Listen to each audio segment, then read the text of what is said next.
We are Vineyard. What our research keeps showing is how much young people need to be around trusted, Jesus-centered, intentional adults. And, Jay, most of our research is what makes a difference in young people. But when we study how churches can make a difference in young people, we always see that young people make a difference in churches too. Yes. So the intergenerational relationships, the original data was on, what's important for young people's faith. But we see consistently that when the generations are more integrated, more rubbing shoulders with each other, then adults have more vibrant faith and the whole church flourishes more. So I would not have known that 20 years ago when I started my job. I was very committed to, a dynamic youth ministry. Totally. Not so much a dynamic youth ministry, plus seeing those young people really integrated into the overall church.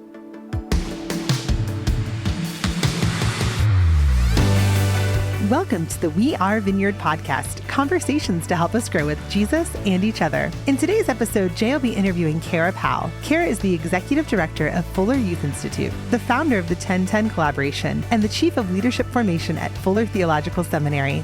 Let's listen in.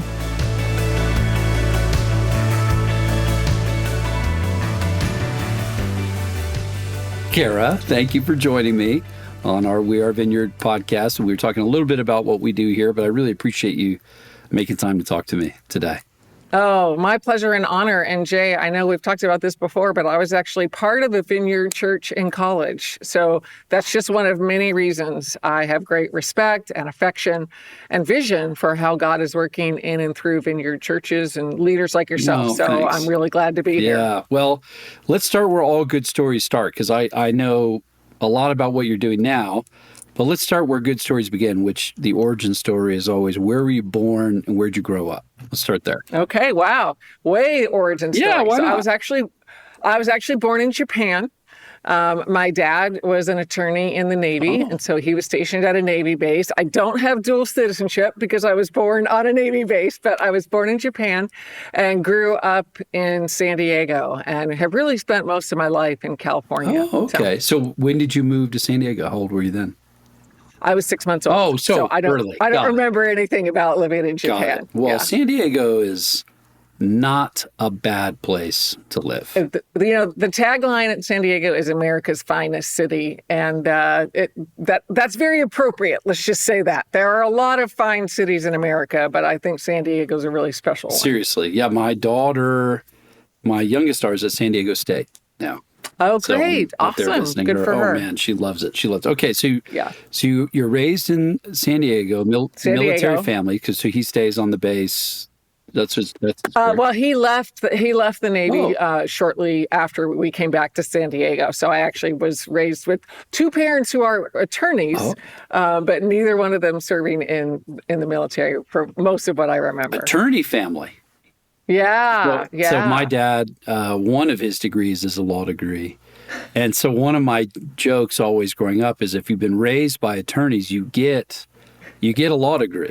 You learn how to argue just by growing up in your family. Don't you think that's true? Yeah, I think that's true. I'll say this, and I have a special connection with Fuller's in-house attorney because I have a real radar up for liability issues as a daughter of attorney. So I'm like extra sensitive. I'm extra proactive to reach out to Fuller's attorney and just make sure we're covering ourselves and doing the right thing. So that definitely did shape me. Well, and obviously in my role, I interact with lawyers a lot. And I was studying to be a lawyer. I wanted to do law.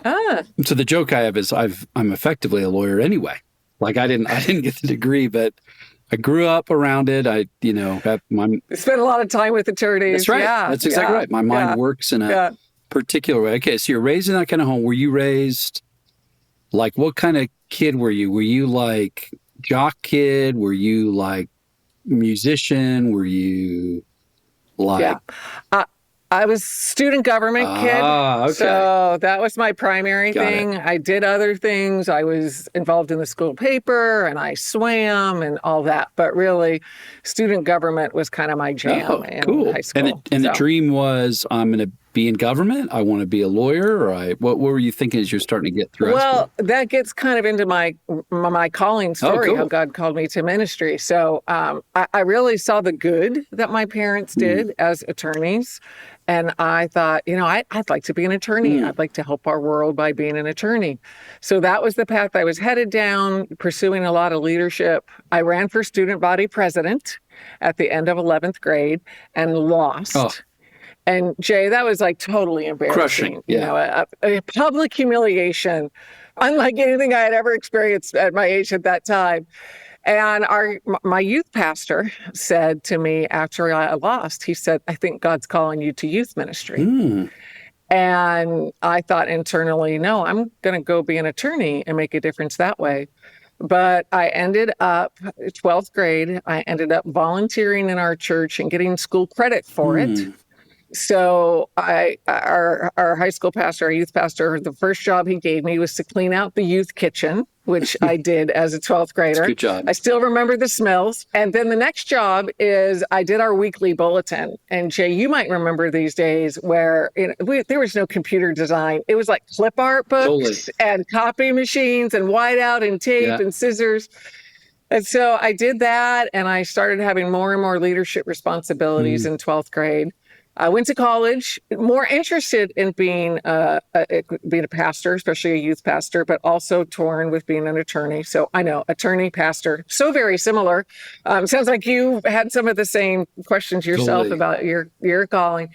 And I was getting all this affirmation. I met a woman who was doing full-time youth ministry, and that was really significant to me to see a real-life visual aid. But then on October 11th, 1988, so I was a sophomore in college, I was volunteering in Young Life at the time, and I was driving from the Young Life office into the shopping mall to buy a birthday gift for my mom, and I started to cry. And I'm not someone, especially then, who just kind of spontaneously cries. And so I pulled my little black Toyota into a parking lot in the parking space in the parking lot, and I said, God, why am I crying?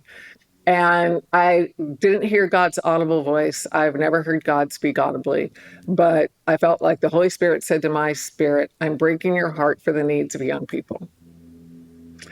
And so that night I went out to frozen yogurt with a bunch of friends from InterVarsity and said, "I think God called me to youth ministry." And so that was October 11th, 1988. And I love what being an attorney could have been, but I'm just I can't imagine my life doing anything else other than vocational ministry. And I'm still most passionate about young people. So I say, young people are the tree trunk of my calling. I have lots of other branches: women in ministry, leadership development, racial reconciliation. Like, there's a lot of other things I'm passionate about, but more than anything else, I'm passionate about young people. And so for you, I'm picking it up, but just to explicitly, you were raised in a church environment that was life-giving and hopeful. And so that's kind of your experience growing up. Yeah. How do you feel like you got in touch with what other kids were going through? Like, was it basically doing Young Life, or because it sounds like God started to break your heart, which wasn't necessarily your own story? Jay, when you ask that question, my first thought is, on the outside, I looked like a pretty together 16 or 17-year-old. But on the inside, I was really struggling with insecurity and shame and fear. And so it actually was not all that hard for me to empathize with the losses and longings of young people. So certainly, Jesus was where I was trying to go to in the midst of those feelings of pain and anxiety, especially in 11th and 12th grade and beyond. But I still feel pretty in touch with all the awkwardness and insecurity of being a teenager. And every once in a while I get out a picture of myself for my high school graduation just to kind of remember who I was. And I was high school valedictorian. Like, I looked like I had a lot put together, and I did, but in the inside, I was still pretty fearful and navigating all that as a young person. Yeah. Well, that is just part of what it is to be a young person in some degree. Yeah. That transition is tricky. Okay. So then you have this sense of calling. does that change what you get for a degree? Does it change how you think about applying for work? What starts to shift? Yeah. Well, I wasn't at a Christian college, so there was no ministry degree. Okay. But I did an interdisciplinary major focused on child and youth development. So I went deep on child and youth development. That was really wonderful. And then after that, I went to seminary and I did get my MDiv, which really balanced out. I had never taken an academic class on the New Testament or church history or, even an academic class on ministry. And so to get to take a master's degree while doing ministry, by then, when I was doing my master's degree, I was working part-time at a church. And so it was just this great synergy between what I was experiencing every day with young people and their families and volunteers in our church and what I was learning in class. So the two really informed each other quite well. No, that's cool. Okay. Yeah. Where'd you go to seminary? I went to Bethel Seminary West in San Diego. I wanted to go back to San Diego. I actually went back to my home church after I graduated from college. Cool. And that youth pastor and his wife, who had meant so much to me in high school, were still there.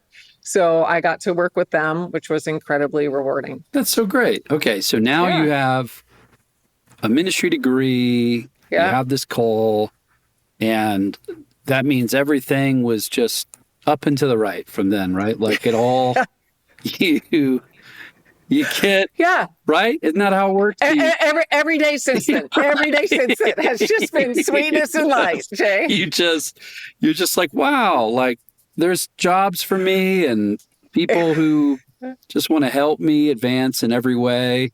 I'm saying that obviously joke. Like, what are the next steps? How do you step into, because obviously it's led you into some incredibly prolific ministry now. But how did you start? Yeah. Well, I love learning. So as I was, I did my master's degree and was a youth pastor simultaneously, like I was saying. And then when I finished my master's degree, my dad was willing to pay for the next degree, a PhD. Awesome. And so, I know, awesome is right. And I could live on a, 30-hour-a-week youth pastor salary and spend the rest of my time doing the degree. And so Fuller had this degree called a PhD in practical theology. And Jay, I had never heard that term, but I got a pen out and I circled practical theology. And I called Fuller the next day and said, okay, tell me more about this degree. And really the essence of practical theology is to distinguish it from, say, systematic theology. Systematic theology starts with thoughts about God and may or may not translate that into real life practices, et cetera.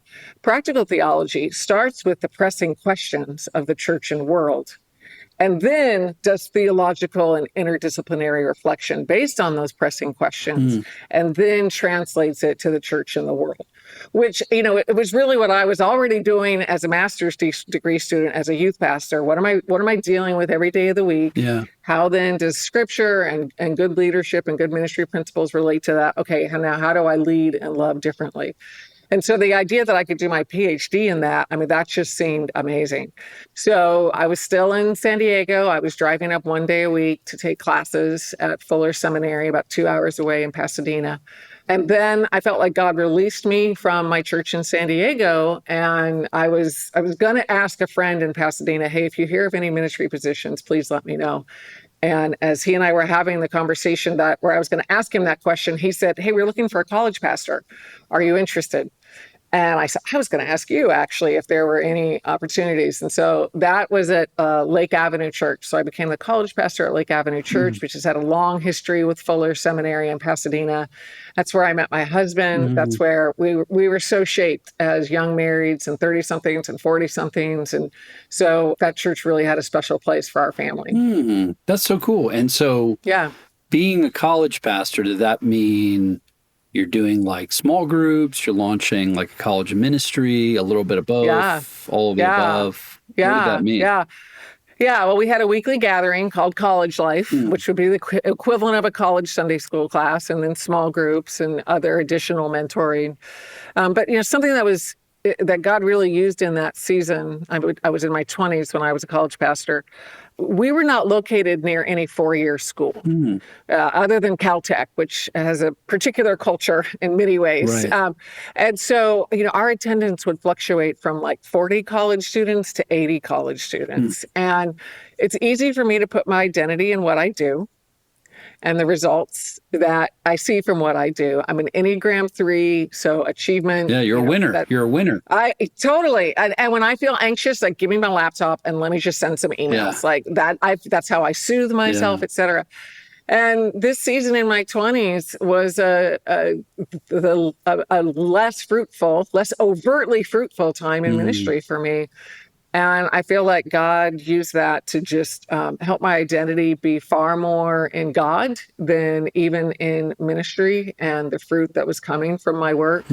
So one professor at Fuller who influenced me quite a bit in those days, who taught on leadership, he's retired now. He says that, in your 20s or your first decade of ministry, God cares far more about what God's doing in you than through you. Yeah.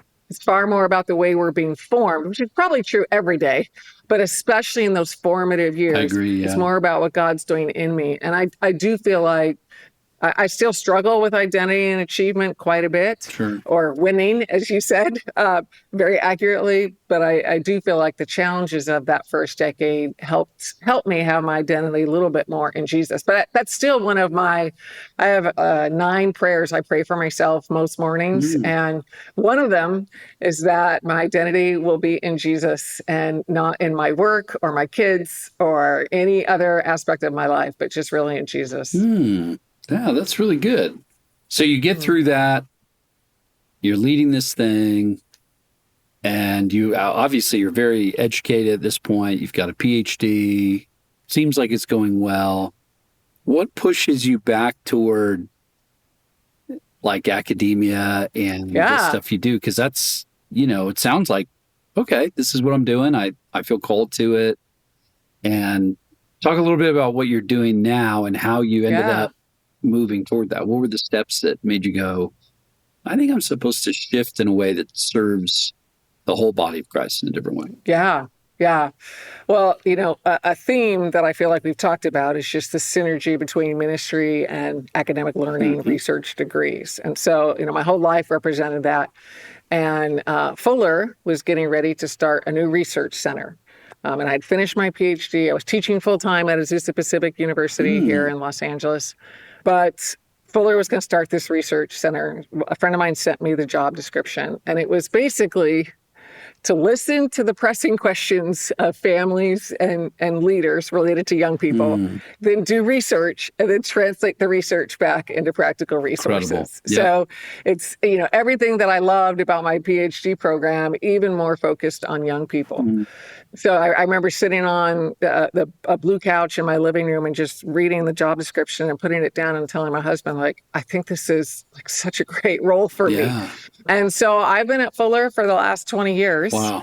As the executive director of the Fuller Youth Institute, where we turn research into resources. So we're all about, we want to be a stethoscope to hear what's going on in families and in real life ministries, and then do the scriptural, psychological, interdisciplinary research to understand how to respond, and then turn that into practical tools.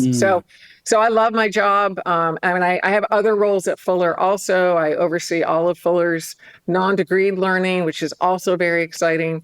And then I'm the founder of 10 by 10. And Jay, you and I have gotten to know each other a little bit more through 10 by 10. So I have 3 roles at Fuller now. Wow. The one that brought me to Fuller was being the executive director of the Fuller Youth Institute. And as you took that role, what were some of the things that surprised you? I mean, as you took that role, you're doing research.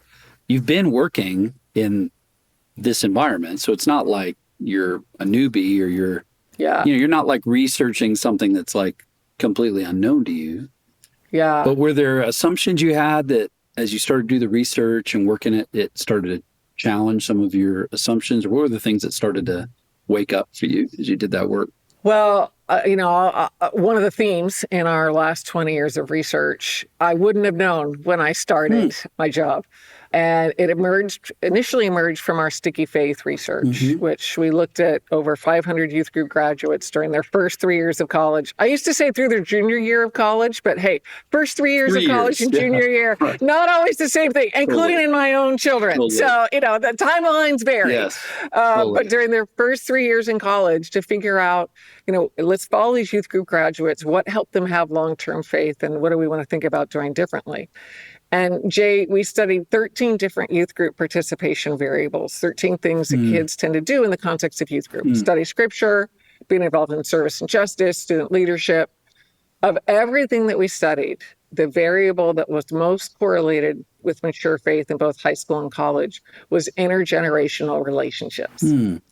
Not having young people off on their own, even if it's in a state of the art youth center. Yeah. There is a need for young people to have conversations with people their own age. But really, I think we swung pretty far in that direction in the 80s and 90s with youth ministry. And what our research keeps showing is how much young people need to be around trusted, Jesus-centered, intentional adults. And Jay, most of our research is what makes a difference in young people. But when we study how churches can make a difference in young people, we always see that young people make a difference in churches too. Yes. So the intergenerational relationships, the original data was on, what's important for young people's faith. But we see consistently that when the generations are more integrated, more rubbing shoulders with each other, then adults have more vibrant faith and the whole church flourishes more. So I would not have known that 20 years ago when I started my job. I was very committed to, a dynamic youth ministry. Totally. Not so much a dynamic youth ministry, plus seeing those young people really integrated into the overall church. Yeah. Xboxes, pizza parties. You got smoke machines. That's can we get the coolest youth group leader, like someone that can rap a little bit, maybe, or has the right kind of jokes or fashion or whatever, and and by the way, my kids who are 19 through 25, they say that just the way I say cool reveals that I'm not cool. So somewhere, as you and I are talking about this, Jay, like my kids are shuddering and they don't know why. Cringing, yes. Totally. But I love saying this to youth leaders and volunteers and senior pastors. Like, if you're cool, then please keep being your cool good self. For you, right? Yeah. Yeah, exactly. But for the rest of us, we don't have to be. Totally. As one senior pastor said in an interview with us, he said, for young people, warm is the new cool. And I think that's really, really true. Warm is the new cool. Yeah. And so, I have this dream, kind of my ultimate BHAG, Jay, is I have a hypothesis that most U.S. teenagers are known by a Christian adult. There's some Christian adult. Either they go to the same church, they're in the same neighborhood, they work out at the same gym, they hang out at the same coffee house, whatever it might be, aunts, uncles, etc. What if we could help every adult be more intentional and loving and more of a mentor to the teenagers who are already in their life? Yeah. Like, imagine what God could do. Yeah, that's good. And what that would mean, not just for young people, but again, as we spend time with young people, our life gets changed too. Our faith grows. So as adults invest in young people, we as adults are changed too. So before we go forward, let's go backward a minute, because it's important to notice, or at least I'm just curious to hear your learning of what you've noticed.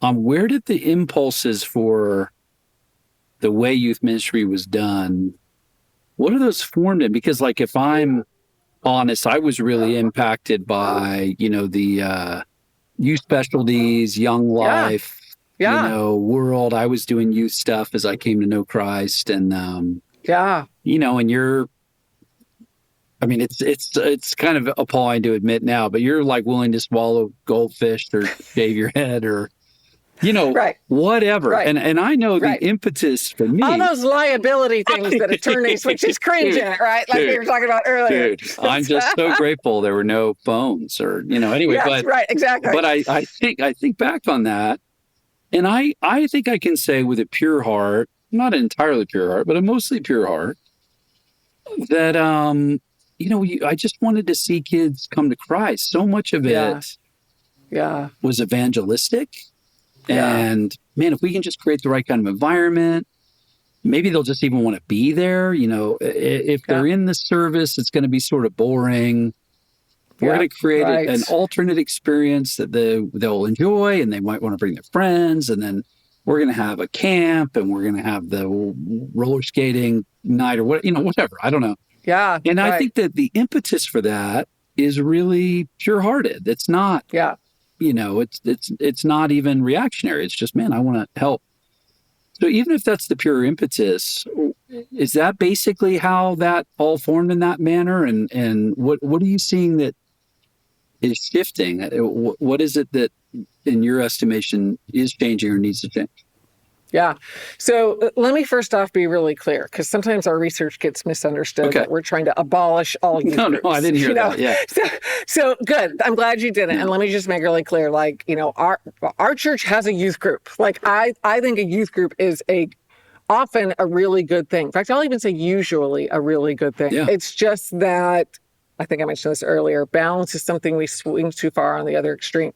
So, you asked, how did all this emerge? Well, post-World War II, there was all of a sudden an adolescent culture overall in our country. And all of a sudden, marketers started thinking more about how do we target adolescents? And they became kind of their own identifiable niche demographic.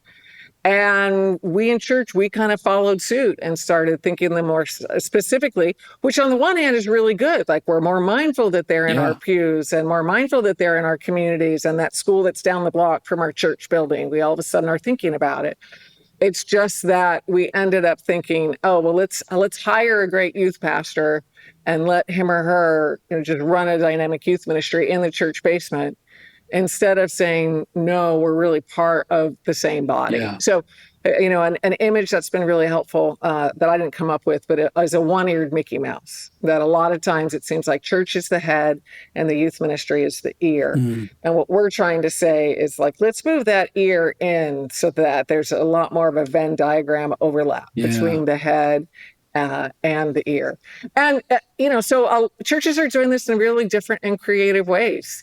Some churches, in fact, this is what our church does. Teenagers are part of the worship service, and youth group is Sunday right after church, and they process what happened in the worship service. I think that, or something like that, where young people are part of intergenerational worship, but then also having age-specific discussions, whether it's Wednesday night or whatever it might be. I think that's really beautiful. One church of about 300 people here in Los Angeles, I love what they did. They really listened to their young people, and asked, what do you love most about our church? When do you feel most at home and most cared for? And these teenagers said, we love it when people show up at our events, when they come to our games, when they come to our plays. And so what this church ended up doing is they've created a slide every week in the worship service that lays out, here's kids' events in the next week or two. That's kind of cool. So that any adult from the church can show up and cheer kids on. So the pastor who was telling me about this, he showed up at a 16-year-old soccer game, and he looked down the sideline, and there's an 81-year-old from the church, sitting there in his lawn chair there to cheer on this soccer player. And what I love about that, Jay, is not only is it mobilizing adults with their lawn chairs to show up for kids, but every Sunday teenagers are seeing, oh, my church cares about me. Yeah. Here's a whole slide just about, me and my friends. Now, this is a 300-person church, so, that looks differently with churches of different size. Sure. The last thing I'll say is a lot of churches are seeing a lot of fruit by connecting senior adults with young people. Oh. There's a special tenderness between senior adults and young people. And part of what we say about young people is they're going through identity, belonging, and purpose questions. Who am I? Where do I fit? And what difference do I make? Senior adults, post-retirement, that's a big transition. They're going through some of those same questions. Right. Who am I? Where do I fit? What difference can I make? So, as one His one grandparent came to me once and said, he said, my grandkids live on the other side of the country. I've been praying for God to bring a mentor into my grandkids' life, in their city. And he said, I just realized I could be an answer to prayer of another grandparent who's praying for their grandkids in my church. And so senior adults are, I think, an unharnessed kingdom resource that has a wonderful synergistic connection with young people. Those are good. Okay. So help us think, because there's some things that change generation to generation. There's some things that stay the same. It's kind of hard to tell the difference. And it seems like about any sociologist I read sees the rate of change speeding up. So, what may have been small changes over 3 or 4 generations are now happening 2 or 3 big changes in one generational shift.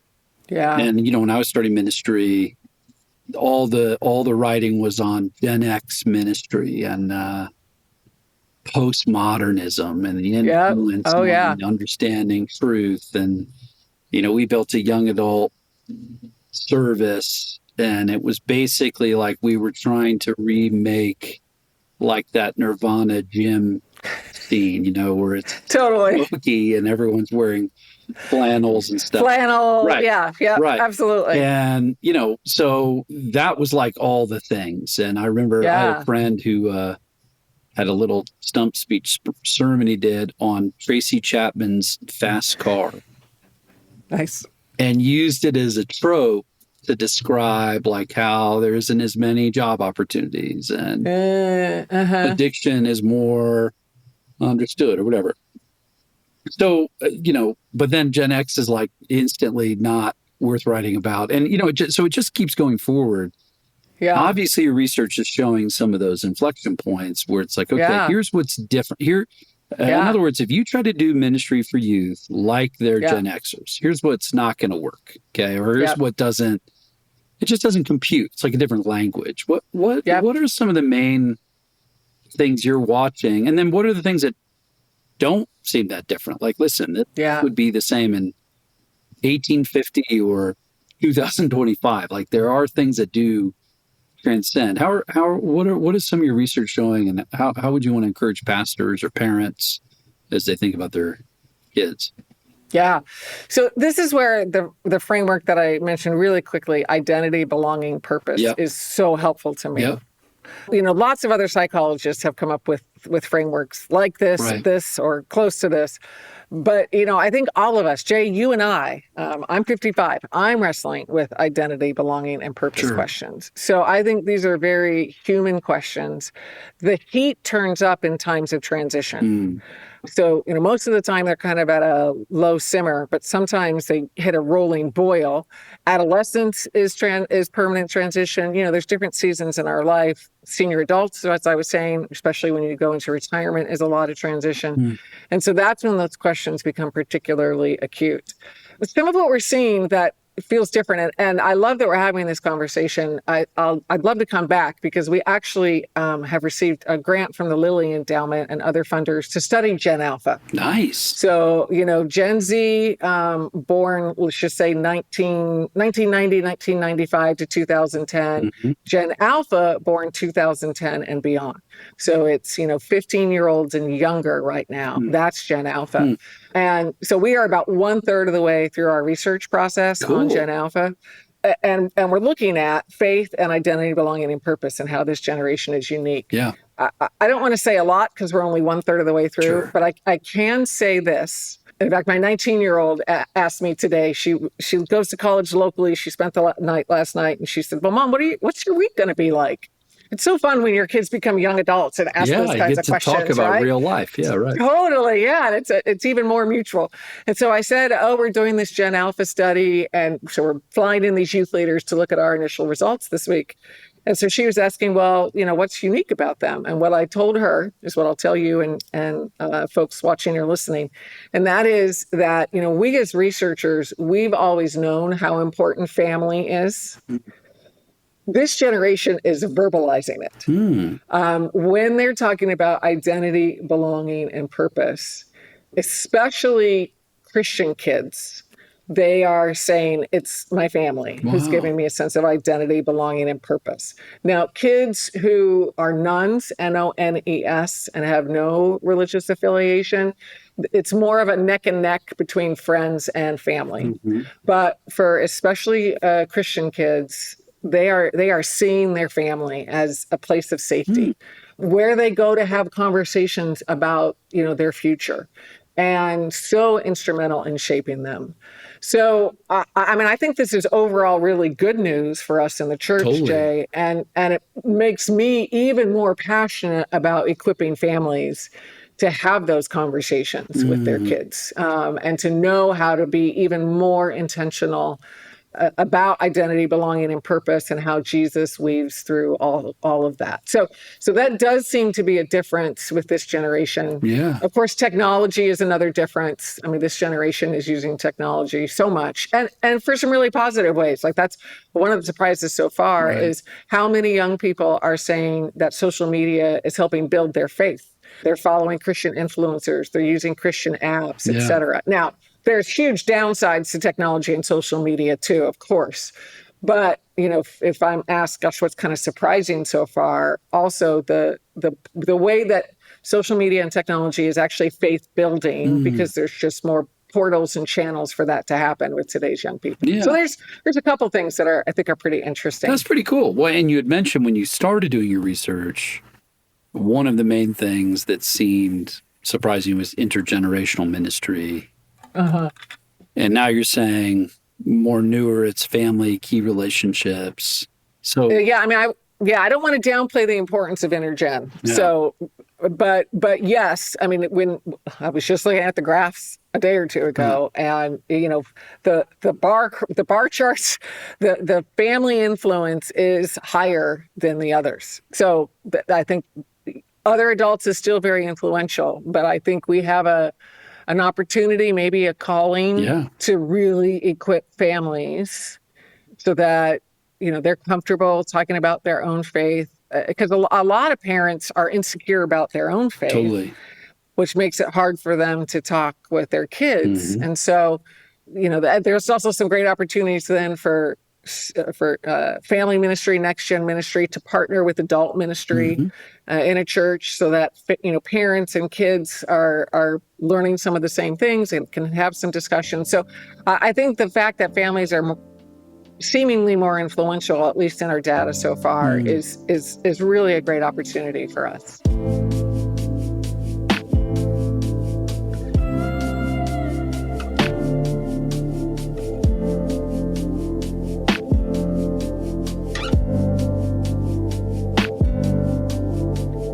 Vineyard USA's Day of Giving is coming up on Giving Tuesday, December 2nd. How old were you when you discovered a life with Jesus? Research reveals that most people in the U.S. who commit their lives to Christ do so during their childhood or teenage years. In the Vineyard in 2024, we celebrated 50 years of God's faithfulness, 50 years of Come Holy Spirit, 50 years of Everyone Gets to Play. And this year at Vineyard USA, we're looking ahead to the next 50 years, asking, what if everything that we've done in the Vineyard so far is so we can give it away to the next generation? We want to invest together in our kids, our teens, and our young adults who will carry this family of churches into the next 50 years and beyond. Every gift will make a difference. Please pray and consider how you can give towards our Day of Giving on December 2nd. You can find more information at vineyardusa.org. Thank you.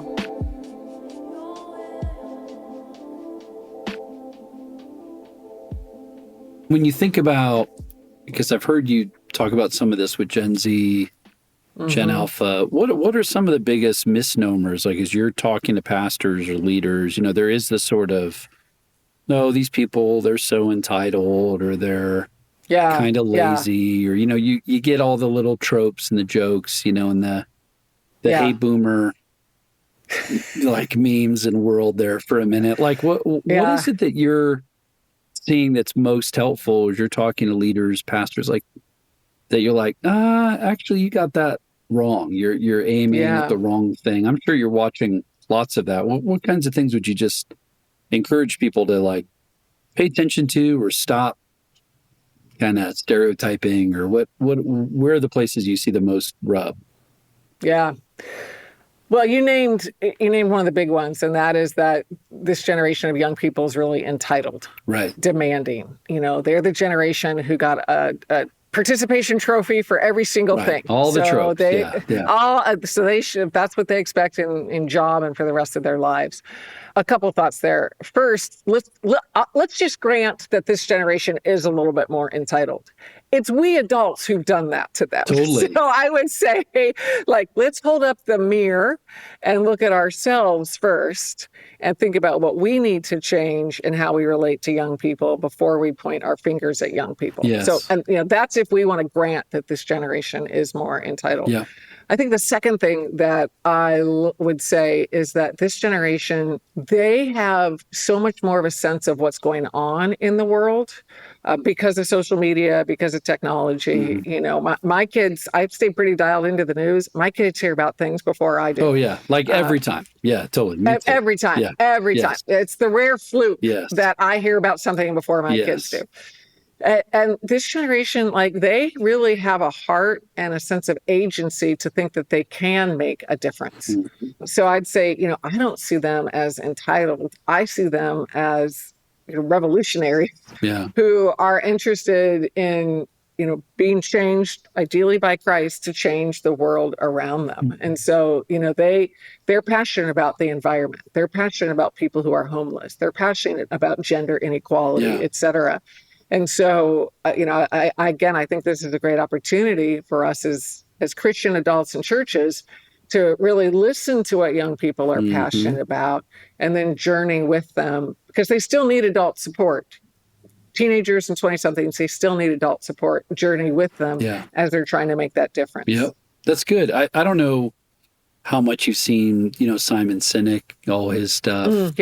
Mm-hmm. And I saw a really interesting interview with him talking about Gen Z, Gen Alpha, specifically in the workplace, because the big trope is they're entitled and, they want raises and vacations. Yeah, they've been there 6 weeks. It's time for a promotion. All that stuff. Uh-huh. And he said, let's say that's true, just for fun. Why is that? The harder question to answer is why? What's going on right now? Yeah. And he said, well, when I talk to younger people and I mention to them that their grandparents likely got a golden watch when they retired. So in other words, there was a day where people would work 20, 30 years in the same place. Mm-hmm. And employers would go out of their way. They would take cuts from the losses of the company to not lay off employees. Right. They would just not lay anybody off. Ever. For 30 years. Right. Now, did the businesses succeed as well? Probably not, but they build a different kind of culture of belonging. You're building a career here. We're building a world here. And when you say that to a younger person, they're like, what?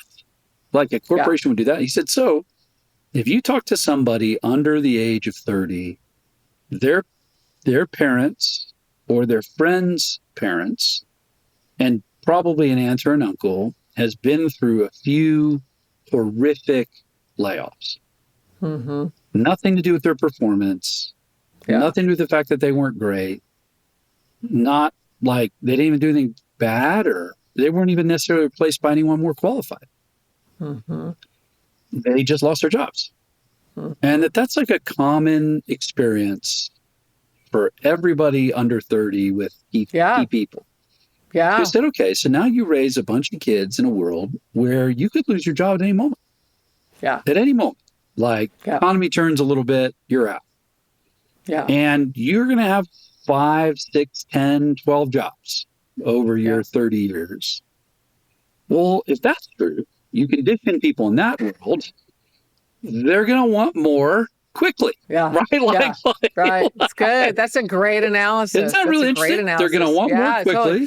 They're going to want more out of the new job they get, because they're like, listen, if you want me, I'm already in another job. You're going to have to do something about that. And I'm going to want benefits. And I'm going to want this and I want that, because I might not be employed for 6 months. I got to milk this for as long as I can. Who knows? Yeah, absolutely. I'm matching your loyalty to me. Yeah. And I saw that and I went, wow. That's really good. That's a great, really penetrating analysis, because that's true. I mean, I'm still just old enough to know my grandfather who worked at the same 2 car dealerships his entire career. And he worked his way up and he owned one. So that kind of career path is basically non-existent for younger folks now.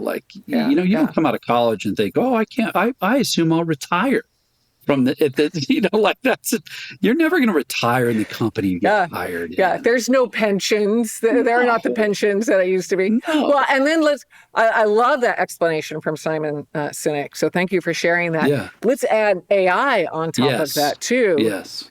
Which, when I talk to 19, 22-year-olds, that's influencing how they think about the future. Totally. They know that so many entry-level jobs are now going to be done or are being done already by AI. Yes. And so what does that mean for their life post-college? That's just putting more pressure on the transiency, the uncertainty. You never know how long you're going to be here. It is. So that's just turning up all the heat all the more. Yeah, I agree. Well, that's good. Okay, so you're talking to pastors, different folks in the Vineyard. You know us pretty well. You've been around pastors a lot.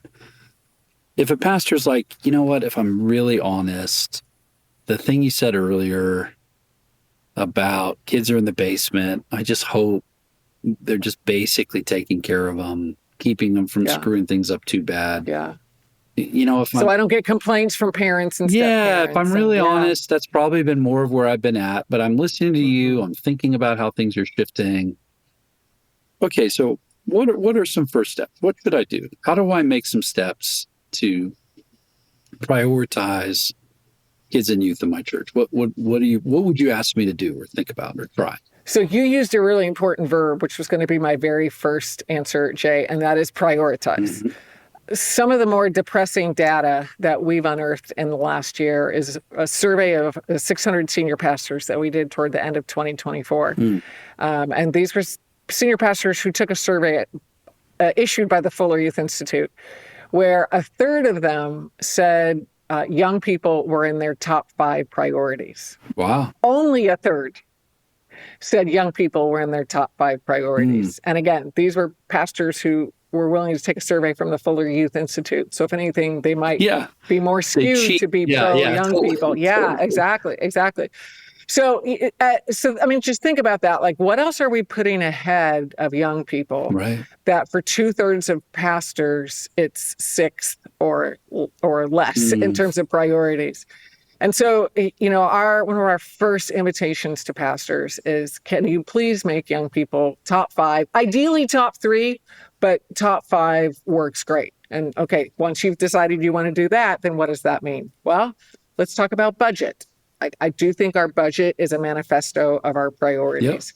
Yep. And, as we've studied diverse churches of all different sizes, rural, urban, different denominations, what isn't as important is the amount devoted to young people. It's the percentage that is devoted to young people. Yep. So as you look at your overall budget, how much is devoted to teenagers and 20-somethings? And what is that saying about how you prioritize young people? Yep. Prioritization also, gets to how you think about young people. We're recording this as Advent is on its way, or just a few weeks away. Yeah. So, for a senior pastor, are they thinking, how can young people be involved in Advent? We're planning our short-term missions trips. How are young people going to be involved? Yep. So, what we say to senior leaders is just try to make the integration of young people one of your first questions as you think about your church. And as you do that, and as your team does that, then that's going to bring about some of the cultural change so that young people are more prioritized. It's good. Yeah, I was given a good model. The church I was in, the Columbus Vineyard, a guy named Rich Nathan's the pastor. And, I remember when I went on staff, church was like 2,000 people, large church. It grew to be like 6,000 or 7,000 people. I was on staff. And one of the things I remember watching him do was he would host youth Bible studies or youth leader meetings in his home. Yeah. And I remember asking him, hey, man, with all the stuff you do, it doesn't feel that like that's a great priority. I mean, why would you do that? And he was like, because if I could just be around these folks in their teens and their 20s, Yeah. I can just hear what they're talking about. I can watch them worship. I can watch them pray. I get a chance to teach. We have food. I pick up so much intuitively of what's going on. Even if I'm not the one leading it, I just host it. Like, I'll just sit and watch and maybe chime in a few things. I pick up so much. And it's great. And as far as like a model for me, for senior leaders, if you have a house of any kind and you have food of any kind, and even if you're not at the point leading, you just host. Yeah. And you say, whenever you're having youth group leader meetings or you're going to have this a small group, we'd love to be considered as a host. Just that one move tends to get senior leaders more present to what's going on. Totally. You also have parents dropping kids off at your house, so you kind of see them, you talk to them a minute. It's like I think it's a real cheat code. It does a lot of stuff real fast. And I don't care if your church is 50 people or 50,000 people. You can do that. That's a step. Yeah. That's a really simple step that you can prioritize. And then I don't know how much you've looked at Youth Alpha. We did Youth Alpha in our backyard and had a whole bunch of kids come, bring their friends, teenagers and young adults. And man, they came to know Jesus, really simple step. So I agree with you. Somehow getting in contact. So prioritizing, like you said, time, programming, budget, but also just get in rooms where you're around, where you're listening to them talk, you're watching what they find interesting. And my experience is exactly what you said.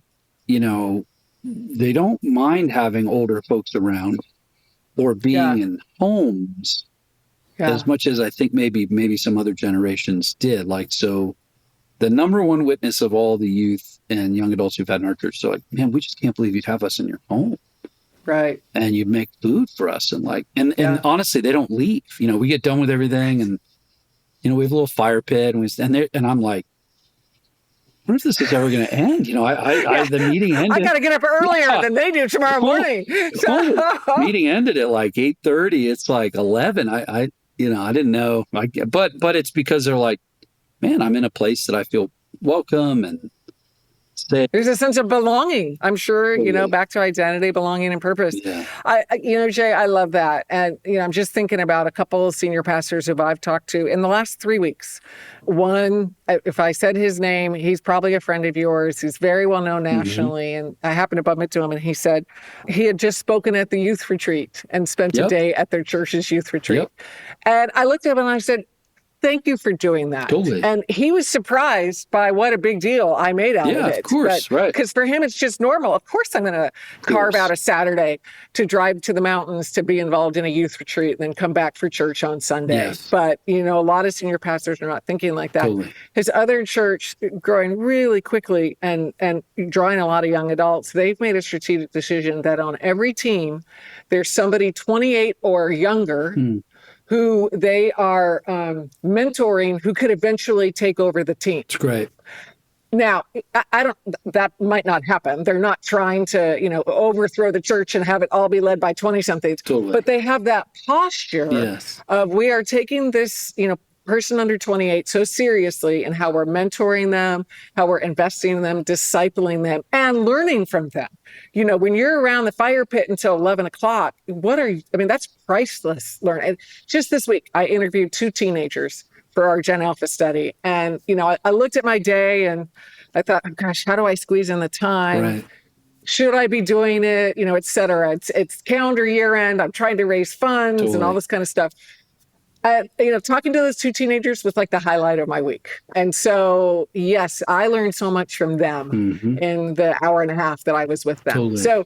So yes, churches are doing this in different ways, but for senior pastors who are listening, it's just so helpful when it's the senior pastor who's really on board, hosting, spending time, having coffee, inviting young people to help shape a sermon series. Yes. Debriefing with them afterwards, getting their constructive comments on, what you did well as what maybe didn't connect as well. Yeah.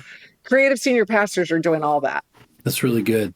Well, you know us, the Vineyard. You've been around Vineyard folks. You said you were What would you want to say to us? You're doing really important work that we want to learn from. We want to be connected to. I mean, we'll talk a little bit about 10 by 10 as well. And then what would you want to say to us? I mean, how would you want to encourage us to be a part of what you think God's doing? I mean, if anybody's paying attention, as far as I can tell, every study is telling us something different. Something has started to turn over. Yeah. For people, even in their mid to early 20s, late teens, about anyone I know in the country is saying that. I mean, whether that's in the UK, the US, I mean, of course, Briley wrote that great little article, The Quiet Revival. Right. That's my experience. I mean, in our churches here in Denver, all across the country, there's like this little bump. There's like a little resurgence of people in their early 20s that they might not have all their questions answered. It's not like suddenly they're like, oh, we're not worried about stuff. But there's a hunger. There's a bit of an awakening. So talk a little bit about what you're doing 10 by 10 that's kind of helping pay attention to that. And then just talk to us as a Vineyard. Tell us what you want us to hear. You know us pretty well. So just teach us. Well, thank you for that invitation. That's really an honor, Jay. And I just love your posture, wanting to learn all the time. So yes, it does seem like there's something new happening, whether we want to call it revival or awakening, whatever term we want to use for it, especially with that college age. That's where we're most seeing it, 18 to 22, 23. College campuses, InterVarsity crew, whole movements are sparking, which is just so very exciting. A little bit of spillover, younger and older teenagers and 20-somethings, but especially with that college age. Praise the Lord for that. Amen. You and I have both mentioned 10 by 10. And what 10 by 10 is a national collaboration that seeks to help faith matter for 10 million teenagers in the next 10 years, hence the name 10 by 10, in the spirit of John 10:10, where Jesus talks about the abundant life that comes from following him. And so what's been so exciting is that there are now over 175 denominations and organizations, including Vineyard, who are saying, we want to be a part of 10 by 10. We want to be part of something bigger than ourselves. One of our mantras with 10 by 10 is, if your mission can be accomplished on your own, your mission is too small. That's good. And I know you in Vineyard, you understand that the kind of citywide, nationwide, worldwide vision, as much as the Holy Spirit's working through Vineyard churches, it can't happen through Vineyard churches alone, nor can it happen through Fuller Seminary alone, but as we work together. And that's really the spirit of 10 by 10. So part of what's emerged out of 10 by 10 is we've looked at really good research. We've looked at scripture. We've spent a lot of time with national thought leaders as well as practitioners. And we've identified 5 drivers of faith formation. 5 things that seem particularly important in faith formation. Like, if you want the best ROI with your young people, here are the 5 things to invest in. And we've actually touched on all of them. But what I would love for the Vineyard to do is to think, gosh, which one of these, in fact, maybe I'll ask you, Jay, which one do you feel like, gosh, I wish our churches were more doing this? So the first one is faith is shared by adults. And that's not just verbal, it's life-on-life sharing. The second is that faith is internalized through spiritual practices and learning. And, I would say spiritual practices, that's such a strength of Vineyard communities. And that this generation, they love extended worship, spontaneous water baptisms, like those demonstrable acts that are spiritual practices, which I think are a hallmark of Vineyard churches, probably very strong there, and learning. So spiritual practices and learning. The third one is that faith is applied through service, justice, leadership, sharing your faith. The fourth is that families are really involved. And so there's a family church partnership. And the fifth is that the church prioritizes youth discipleship. So it's adults, spiritual practices and learning, service and justice, families, and then the church is prioritizing. So I'd love to ask you, Jay, if I may, which one of those 5, either you're really strong and you want to get stronger, or you feel like, wow, this is a growth area, this is part of what national leadership is thinking about. Which do you think is most important for y'all in this season? I mean, I think the last bit you're talking about by way of prioritization, there was a window where young adult and youth ministry was just what we were. So in some ways, when you've been a renewal movement of younger folks, you don't need to prioritize the thing that just sort of is. Yeah. Yeah. And the assumption that it'll just remain that way is exactly that, an assumption. And so I think we are at a big crux right now in the vineyard by way of succession. You know, we've never, we've have some second generation, but in this next 7 to 10 years, all the churches will turn over. Yeah. So, wow. You know, that's just the window we're in. That's, you know, you get to a certain age, it's like all of a sudden you look around, all your friends are taking care of their parents, or all your friends are having their teenagers graduate, and you're like, and you can think this is happening to everyone. No, it just, we're all just at that age. So we're the whole vineyard movement's just gotten to an age where it's like, all right, I got to retire here at some point. And and what you tend to do is then just reach one generation down. Okay, who can I find who's 40? You know, let me just find the right 40, 45-year-old. Well, then we're just going to keep flipping in 7 to 10 year windows. Yeah. I mean, we'll never advance at that rate. Like, totally. We're stuck. So you got to go way down the pipe. Go, okay, what does it look like for 14 to 18? 18 to 25. Yeah. And we're trying to be intentional partner with people we love, InterVarsities and, you know, the Young Lifes and local communities. And I love some of the stuff Alpha does and Alpha Youth. But it is a mentality. It's reprioritizing. And I find most people who are 50 and above basically just feel intimidated. Yeah, right. I mean, the irony of ironies, right? Like you're with teenagers, like you're actually in charge. You have like a real life and you have like insurance and a car and stuff, you know. You shouldn't be intimidated. They should be intimidated. But you're the one who's intimidated. Like, man, I'm walking. You feel like you become a teenager again. Yeah. They're kind of giggling. They're probably laughing at me. All that. But yet, if you can just get over that speed bump. Yeah. You'd hear their stories. You understand what they're thinking through. Because I think a lot of the other components you mentioned there, maybe it'd be 1 in 5. But the components in between. Yep. We got a lot of that stuff happening if we can just connect, you know, just make the connection and invite people along. I have faith that, and I think it's something God is doing. You know, we were birthed out of a move of young adults in the 60s, right? That's how our whole thing happens. Only time will tell. Yeah. But it sure looks like that's what's happening again. It sure looks like a bunch of 20-somethings and the music scene shifting and all of a sudden wearing like Christian fashion is kind of like cool. It wasn't cool. Like, I mean, I'm a Gen Xer again. We're like, you know, we're like smoking with our flannels, you know, like you had to like.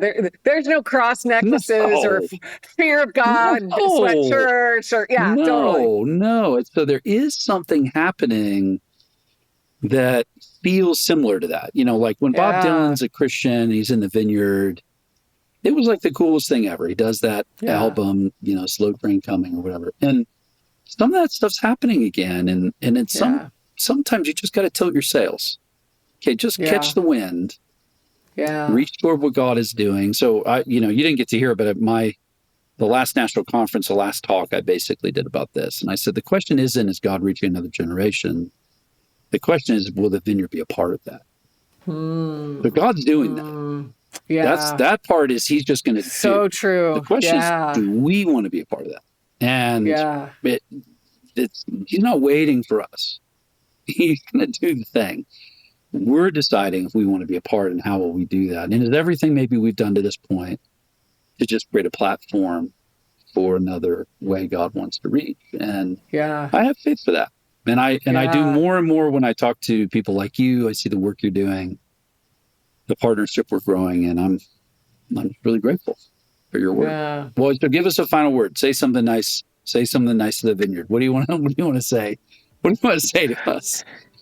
First thing that comes to mind is the verse I'm memorizing this week, Jay. And lest you be under any illusions, it's not like I memorize a verse a week or anything like that. But, you had me. You had me. Just act like you do. You had me. Oh, no. I'm going to be more authentic than that. But, you know, I've read the Bible through many, many times. But someone pointed out Romans 15:13 to me. a couple weeks ago, and you know how sometimes a verse, it's like, wow, I've never really seen it put that way before, even though I know I've read, 20 or more times I've read Romans 15. But Romans 15:13, again, I'm working on memorizing it. May the God of hope fill you with joy and peace as you trust in God. So you overflow with hope by the power of the Holy Spirit. Amen. And, I was reflecting on this with a few colleagues, and the key verb there is trust. Yeah. Trust. The hope, the joy, the peace, it comes as we trust, and then we overflow. Amen. So just as I was reflecting on that this morning, and I wrote it on my journal, trust to overflow. Like, that's what I feel like I'm being called to these days in my ministry and my family. Trust and let God do the overflow. Amen. So that's my final invitation and what I'm trying to marinate in today. So I offer it to all of us. I receive it. Well, thank you for making time. Super, super encouraged. I hope someday we get you in a room with our Vineyard leaders. I'm sure we could learn a ton more from you. I'm really grateful for your work, and we'll figure out a way to trick you into it. Do more together, for sure. At some point we will. Really, really grateful. Thanks for a great conversation, Jay. I really enjoyed it. Yeah, thanks for your time. Blessings. The We Are Vineyard podcast is a production from the team at Vineyard USA. If you've been enjoying the podcast, here are a few ways you can help us. Leave us a review on the podcast platform of your choice. This helps more people find us. Connect with us online for additional resources. Our website is vineyardusa.org, and we're on Instagram, Facebook, and X at Vineyard USA. Thanks for listening, and we'll see you next week.